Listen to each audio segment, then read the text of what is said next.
This is not the Brexit I voted for. I voted to get all the fucking foreigners out of the country. I voted to grow our own plants, to grow our own food, to grow our own beef, to grow our own lives, to grow our own cotton, to make the Union Jack. And everyone should be wearing red, white and blue. Day and night we should all be crawling in front of the royal family. We should be subservient to them all. We should love them all, regardless. Prince Andrew is a paedophile, allegedly, but he's a royal family, so he's one of us. He's one of us. He's one of us. We should love him. We shouldn't be looking for a one-party state.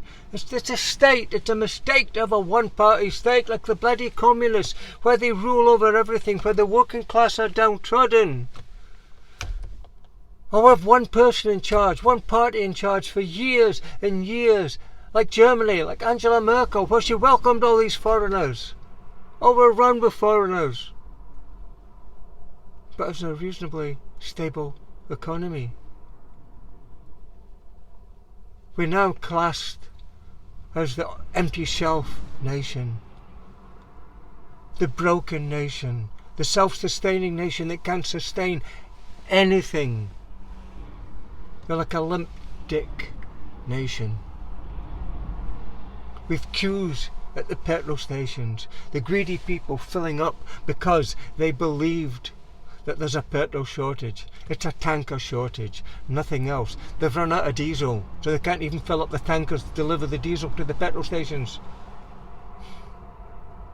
And not all petrol stations.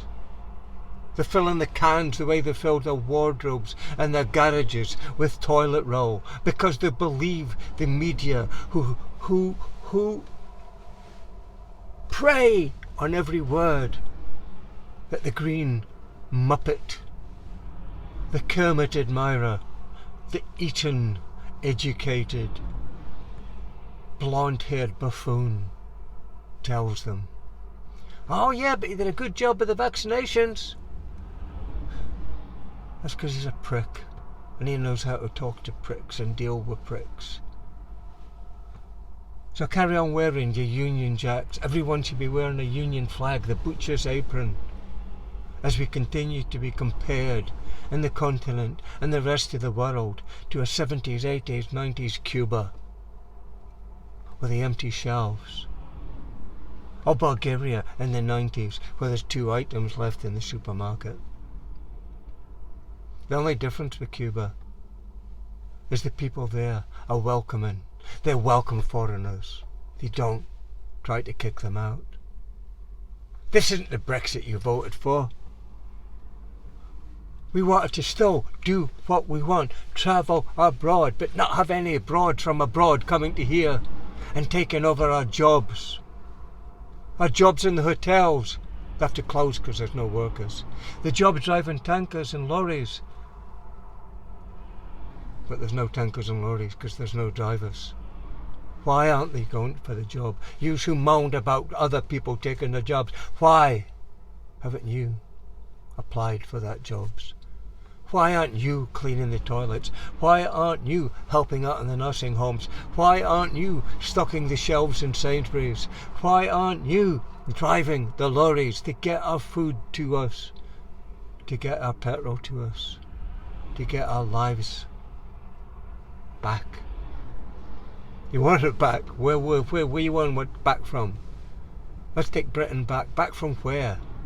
Britain's always been Britain. It's been a shithole for years. And it's getting more so a shithole for years. And I'm not just an anti-English rant, anti-Union flag rant, anti-borders rant. Even up here in Scotland, where we have the darling of the press, the media darling up here, Nicola, who we all loved once upon a time. But she's now turning out just to be another apologist for Westminster. Another arse-licker to the Queen. Another has-been. Another dream shatterer. Like Boris. And don't tell me about the Labour Party, this Labour Party, who started turning blue when Tony Blair took over the country. It was a victory for common sense, we thought. Labour in after all these years. But then you found out that his hero was his inspiration was Margaret Thatcher.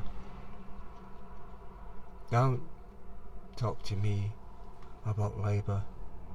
They're turning blue. They're the blue Tories. They're the red Tories. There's no difference between them. They're a sorry Tory of a different colour, whose colour's changing back. Sir Keir Starmer, the man who writes no rights, but write a 1,000-word essay to the Fabian Society instead of a 1,000-word apology to the unions, a 1,000-word apology to the man on the street, a 1,000-word apology to the bobbies on the beat, a 1,000-word apology to the unemployed, a 1,000-word apology to the pensioners who this year's going to have to do without heat or food to eat. Because this is the Brexit you voted for. I don't blame the fucking Chinese for COVID. It's not all their fault.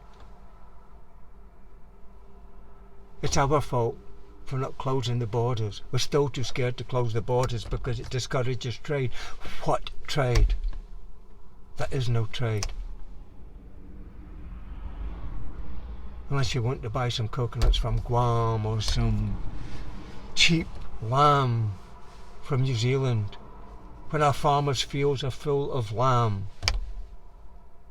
It's a sham. This is the Brexit you voted for.